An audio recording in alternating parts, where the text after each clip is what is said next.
अगर तुम्हें लग रहा है कि तुम रिश्ते में ज्यादा दे रहे हो, ज्यादा समझ रहे हो, ज्यादा एडजस्ट कर रहे हो, तो सच ये है, ये प्यार नहीं, इम्बैलेंस है। रिश्ते एक दिन में नहीं टूटते, वो धीरे धीरे कमजोर होते हैं। जब बैलेंस खत्म हो जाता है, जब एक इंसान हमेशा समझता है और दूसरा बस एक्सपेक्ट करता है, जब एक एफर्ट डालता है और दूसरा कैजुअल रहता है, तो प्यार धीरे धीरे थकान में बदल जाता है। और फिर हम सोचते हैं, इतना प्यार था फिर भी क्यों नहीं चला। लेकिन असली सवाल ये नहीं है कि प्यार था या नहीं, असली सवाल ये है, क्या उस रिश्ते में बैलेंस था। अगर तुम राधा और कृष्ण को समझो, तो उनका रिश्ता बैलेंस का सबसे गहरा एग्जाम्पल है। उन्होंने एक दूसरे को चाहा, लेकिन खुद को खोया नहीं।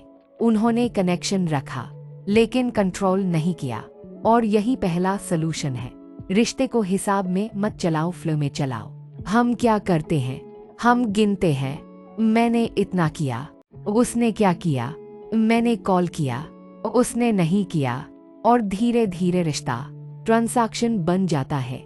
लेकिन प्यार ट्रांजैक्शन नहीं होता। प्यार में फ्लो होता है, जहां तुम देते हो क्योंकि तुम देना चाहते हो, ना कि इसलिए कि सामने वाला भी दे। लेकिन इसका मतलब ये नहीं कि इम्बैलेंस एक्सेप्ट करो। इसका मतलब ये है, कंपैरिजन मत करो, लेकिन अवेयरनेस रखो। अगर तुम लगातार दे रहे हो और सामने वाला कुछ भी नहीं दे रहा, तो वो प्यार नहीं है, वन साइडेड एफर्ट है। अब दूसरा सलूशन, अपनी आइडेंटिटी मत खोओ। राधा का अपना अस्तित्व था, कृष्ण का अपना है। उन्होंने एक दूसरे से प्यार किया, लेकिन खुद को मिटाया नहीं। आज हम क्या करते हैं, हम रिलेशनशिप में आते ही अपनी पूरी आइडेंटिटी चेंज कर देते हैं, अपनी पसंद बदल देते हैं, अपना रूटीन छोड़ देते हैं, अपने गोल्स इग्नोर कर देते हैं, और फिर एक दिन महसूस करते हैं, मैं खुद को खो चुका हूँ। और यही सबसे डेंजरस पॉइंट है, क्योंकि जिस दिन तुम खुद को खो देते हो, उस दिन से तुम्हारा रिस्पेक्ट भी कम होने लगता है।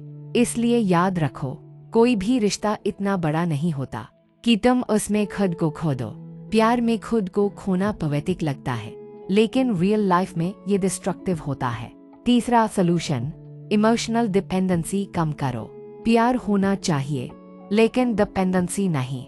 अगर तुम्हारी पूरी खुशी एक इंसान पर डिपेंड है, तो तुम बैलेंस मेंटेन नहीं कर पाओगे, क्योंकि फिर तुम डर में जीने लगोगे। अगर वो चला गया तो, अगर वो बदल गया तो, और यही फियर तुम्हें ओवरगिव करने पर मजबूर करता है। राधा कृष्ण का प्यार डीप था, लेकिन डिपेंडेंट नहीं। उनका कनेक्शन स्ट्रॉन्ग था, लेकिन आइडेंटिटी अलग थी।